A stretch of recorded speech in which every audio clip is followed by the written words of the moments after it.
मित्रों नमस्कार, मैं महेंद्र कुमार सहगल यूट्यूब चैनल में आपका स्वागत करता हूं और आशा करता हूं कि आप सभी लोग बहुत अच्छे होंगे। मित्रों, आज हम लोग हिंदी व्याकरण में कुछ वैकल्पिक प्रश्नों को लेकर उपस्थित हुए हैं, जिसके बारे में हम लोग अध्ययन करेंगे। तो आइए मित्रों, देखते हैं क्या है। प्रश्न नंबर 1 देखिए, कह रहा वाह बहुत अच्छा। वाह बहुत अच्छा, इस वाक्य में कौन सा अव्यय है? ऑप्शन ये है संबंध बोधक अव्यय। ऑप्शन ये क्या है? संबंध बोधक अव्यय। ऑप्शन बी है समुच्चय बोधक अव्यय। ऑप्शन सी है विस्मयार्थ बोधक अव्यय। ऑप्शन डी है क्रिया विशेषण। तो बताइए मित्रों, वाह बहुत अच्छा, इस वाक्य में कौन सा अव्यय है? तो बताइए मित्रों, कौन सा अव्यय बनेगा? संबंध बोधक बनेगा, या समुच्चय बोधक बनेगा, या विस्मयार्थ बोधक बनेगा, या क्रिया विशेषण बनेगा? यहाँ ऑप्शन नंबर सी सही है मित्रों, विस्मयार्थ बोधक अव्यय बनेगा। ठीक है, अब बात कर लेते हैं प्रश्न नंबर 2 की। देखिए प्रश्न नंबर 2 क्या कह रहा है कि हम तुम्हारे बिना नहीं रह सकते। हम तुम्हारे बिना नहीं रह सकते हैं, इस वाक्य में किस अव्यय की निष्पत्ति हुई है? हम तुम्हारे बिना नहीं रह सकते, तो बताइए मित्रों। ऑप्शन ए है स्थान बोधक, ऑप्शन बी है संबंध बोधक, ऑप्शन सी है समुच्चय बोधक अव्यय, ऑप्शन डी है विस्मयार्थ बोधक अव्यय। बताइए दर्शक, हम तुम्हारे बिना नहीं रह सकते, इस वाक्य में किस अव्यय की निष्पत्ति हुई? ऑप्शन ए है स्थान बोधक, ऑप्शन बी है संबंध बोधक, ऑप्शन सी है समुच्चय बोधक, ऑप्शन डी क्या है? विस्मयार्थ बोधक। इसमें से कौन सा सही होगा मित्रों? संबंध बोधक अव्यय। ऑप्शन नंबर बी सही होगा, संबंध बोधक अव्यय। क्यों? क्योंकि संबंध कारक में का, की, के, रा, री, रे होता है। यहाँ तुम्हारे में क्या जुड़ा है? तुम में संबंध कारक जुड़ने के कारण तुम्हारे बिना, इसलिए दोनों के बीच क्या है? संबंध है, तो संबंध बोधक अव्यय होगा। आइए प्रश्न नंबर 3 देखते हैं। कह रहा सोहन खाना खाया और सो गया। सोहन खाना खाया और सो गया, इस वाक्य में अव्यय है। इस वाक्य में कौन अव्यय है? ऑप्शन ए है संबंध बोधक, ऑप्शन बी है समुच्चय बोधक, ऑप्शन सी है विस्मयार्थ बोधक, ऑप्शन डी है क्रिया विशेषण। बताइए मित्र, सोहन खाना खाया और सो गया, इस वाक्य में कौन अव्यय है? यहाँ हो जाएगा मित्रों समुच्चय बोधक अव्यय। क्यों समुच्चय हो रहा है? क्योंकि ये दो उपवाक्यों को जोड़ रहा है। समुच्चय बोधक अव्यय किसे कहा जाता? वे अव्यय शब्द जो दो उपवाक्यों या दो शब्दों या दो वाक्यांशों या वाक्य खंडों के समूह का बोध कराए, उसे समुच्चय बोधक अव्यय कहते हैं। तो दोनों के बीच समूह का बोध कौन करा रहा? और क्लियर। अब देखिए प्रश्न नंबर 4 क्या कह रहा? छी छी, यह गंदगी किसने फैलाई? छी छी, यह गंदगी किसने फैलाई, इस वाक्य में कौन सा अधिकारी बनेगा? ऑप्शन ए है विस्मय सूचक, ऑप्शन बी है निपात, ऑप्शन सी है संबंध बोधक, ऑप्शन डी है क्रिया विशेषण।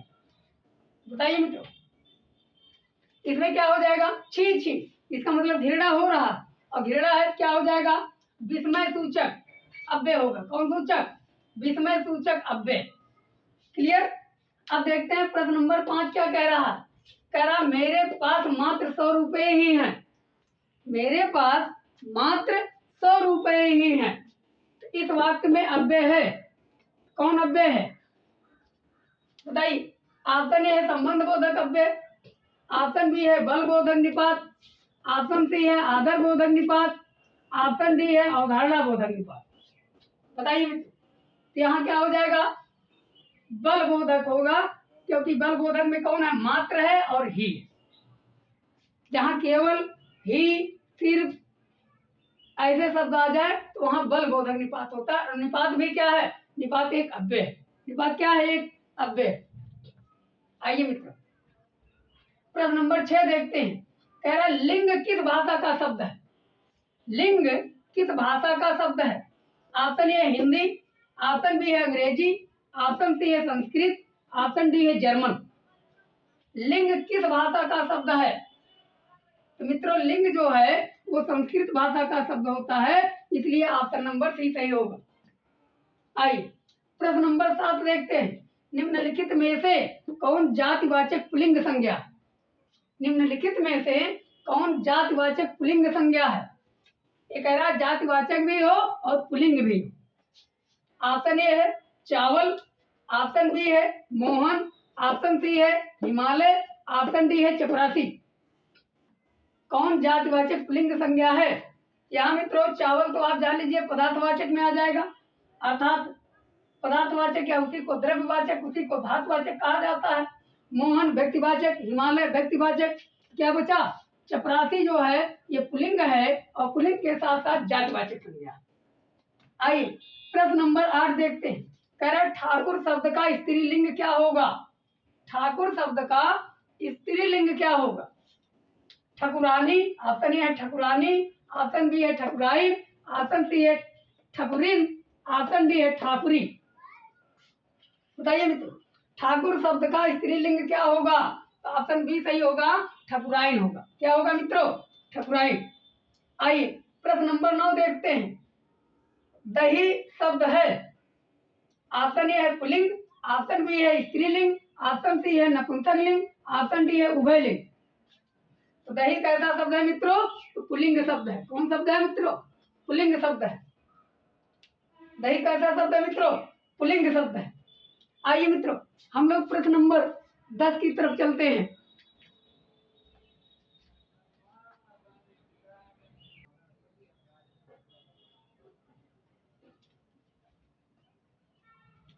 आइए मित्रों हम लोग प्रश्न नंबर 10 देखते हैं।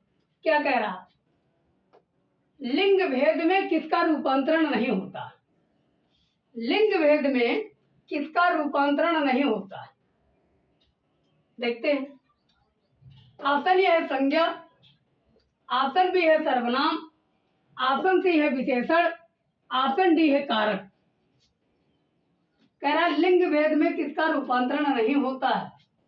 संज्ञा का नहीं होता है, कि सर्वनाम का नहीं होता है, कि विशेषण का नहीं होता है, कि कारक का? तो मित्रों यहाँ सर्वनाम का लिंग भेद में इसका रूपांतरण नहीं हो सकता। जैसे कह दिया जब वह में अगर उसका स्त्रीलिंग नहीं बनेगा, वह का वह ही रहेगा। वो क्रिया से डिसाइड होगा, जो है निर्धारित होगा कि वो स्त्रीलिंग है कि पुल्लिंग है। जैसे कह दिया गया वह जाता है, सिंपल लिख दे रहा हूं, वह जाता है या वह विद्यालय जाता है।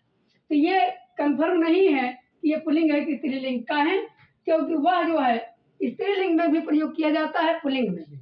लेकिन क्रिया के देखने के बाद ये पता चलता है पुल्लिंग है, और अगर यही हो जाए जाति तो ये स्त्रीलिंग है। इसीलिए यहाँ जो है लिंग भेद में क्रिया का सर्वनाम का रूपांतरण नहीं होता। आइए मित्रों प्रश्न नंबर 11 देखते हैं। कह रहा निम्नलिखित में से कौन सा शब्द स्त्रीलिंग है? कह रहा निम्नलिखित में से कौन सा शब्द क्या है? स्त्रीलिंग है। ऑप्शन ए चना, ऑप्शन बी है बाजरा, ऑप्शन सी है अरहर, ऑप्शन डी है उड़द। इसमें निम्नलिखित इन शब्दों में जो है कौन स्त्रीलिंग है? चना है या बाजरा है या अरहर है या उड़द है? यहाँ ऑप्शन नंबर सी होगा। अरहर जो है स्त्रीलिंग होता है, बाकी सब पुल्लिंग है। क्लियर? अब बात कर लेते हैं प्रश्न नंबर 12 की कि निम्नलिखित में से कौन शब्द स्त्रीलिंग है? निम्नलिखित में से कौन शब्द स्त्रीलिंग है? ऑप्शन ए है भारत, ऑप्शन बी है पाकिस्तान, ऑप्शन सी है जापान, ऑप्शन डी है श्रीलंका। तो बताइए मित्रों यहाँ कौन इन चारों शब्दों में से कौन सा ऐसा शब्द है जो स्त्रीलिंग है? यहाँ ऑप्शन नंबर डी सही है मित्रों, क्योंकि श्रीलंका जो है ये स्त्रीलिंग शब्द होता है, बाकी सभी देश के नाम क्या हैं? पुल्लिंग है। ये हम जब ऑफलाइन या ऑनलाइन क्लास में पढ़ाते हैं तो हम बताते हैं कि जो है सभी देशों के नाम पुल्लिंग होते हैं, केवल श्रीलंका स्त्रीलिंग है। क्लियर? अब बात कर लेते हैं प्रश्न नंबर 13 की। कह रहा निम्नलिखित में से कौन सा शब्द पुल्लिंग है? निम्नलिखित में से कौन सा शब्द पुल्लिंग है? ऑप्शन ए है बनावट, ऑप्शन बी है चिल्लाहट, ऑप्शन सी है सिलाई, ऑप्शन डी है बचपन। देखिए मित्रों, निम्नलिखित शब्दों में कौन शब्द पुल्लिंग है? बनावट है कि चिल्लाहट है कि सिलाई है कि बचपन है? यहाँ ऑप्शन नंबर डी सही होगा मित्रों। बचपन जो है ये पुल्लिंग शब्द होता है। बाकी सभी क्या है? स्त्रीलिंग। जिस शब्द के अंत में आट, आवट ऐसे शब्द आ जाए या बड़ी ही शब्द आ जाते हैं वो ज्यादातर स्त्रीलिंग होते हैं। आइए मित्रों, प्रश्न नंबर 14 देखते हैं। कह रहा पुल्लिंग एवं स्त्रीलिंग में कौन विषम संयोजन है? कह रहा पुल्लिंग और स्त्रीलिंग में कौन विषम संयोजन है? ऑप्शन ए है प्राचार्य, प्राचार्या, मोर, ऑप्शन बी है मोर, मोरनी, ऑप्शन सी है श्याम, श्यामी, ऑप्शन डी है सेवक, सेविका। बताइए मित्रों, पुल्लिंग और स्त्रीलिंग शब्द में कौन विषम संयोजन है, यानी कौन समान नहीं है? प्राचार्य, प्राचार्या, मोर, मोरनी, श्याम, श्यामी, सेवक, सेविका। इसमें से कौन सा लग रहा है? ऑप्शन नंबर सी लग रहा है मित्रों, श्याम, श्यामी। यही विषम संयोजन है। क्यों? श्याम, श्यामा हो चाहिए। क्या होना चाहिए? श्याम, श्यामा होना चाहिए। जबकि प्राचार्य पुल्लिंग है, प्राचार्य स्त्रीलिंग, मोर पुल्लिंग, मोरनी स्त्रीलिंग, सेवक पुल्लिंग, सेविका स्त्रीलिंग। लेकिन यहाँ श्याम पुल्लिंग, श्यामा स्त्रीलिंग होता, श्यामी नहीं होता। आइए मित्रों, अब देखते हैं प्रश्न नंबर 15। कह रहा निम्नलिखित शब्द में कौन शब्द पुल्लिंग है? निम्नलिखित शब्द में कौन शब्द पुल्लिंग है? ऑप्शन ए है कस्तूरी, ऑप्शन बी है घोसड़ा, ऑप्शन सी है झील, ऑप्शन डी है सदन।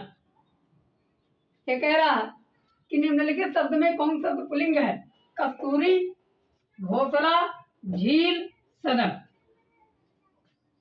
तो यहाँ जो है डी ऑप्शन सही है, सदन ही पुल्लिंग है, बाकी सभी क्या होते हैं? स्त्रीलिंग। कस्तूरी स्त्रीलिंग है, घोसला की जाती है, झील में पानी बहते, झील स्त्रीलिंग है, झील भी स्त्रीलिंग है, क्योंकि सभी झीलों के नाम क्या होते हैं? स्त्रीलिंग। आइए अब प्रश्न नंबर 16 देखते हैं कि निम्न शब्दों में स्त्रीलिंग है, स्त्रीलिंग नहीं है, तो पूछा गया। कह रहा निम्न शब्दों में स्त्रीलिंग नहीं है। ऑप्शन ए है नदी, ऑप्शन बी है गाय, ऑप्शन सी है गंगा, ऑप्शन डी है रवि। बताइए निम्नलिखित शब्दों में कौन शब्द स्त्रीलिंग नहीं है? तो नदी नहीं है कि गाय नहीं है कि गंगा नहीं है कि रवि नहीं है। यहाँ स्त्रीलिंग डी ऑप्शन रवि नहीं है, क्योंकि रवि सूर्य को कहा जाता है। भले यहाँ छोटी लगा है लेकिन ये स्त्रीलिंग नहीं है, ये पुल्लिंग होता है। रवि, कवि, साधु ये तीनों शब्द पुल्लिंग होते हैं, और जबकि नदी, गाय, गंगा ये सब स्त्रीलिंग है। तो मित्रों आज के लिए बस इतना ही। अगर ये वीडियो आपको अच्छा लगा होगा तो कृपया लाइक, सब्सक्राइब एवं शेयर कर दीजिएगा। धन्यवाद मित्रों।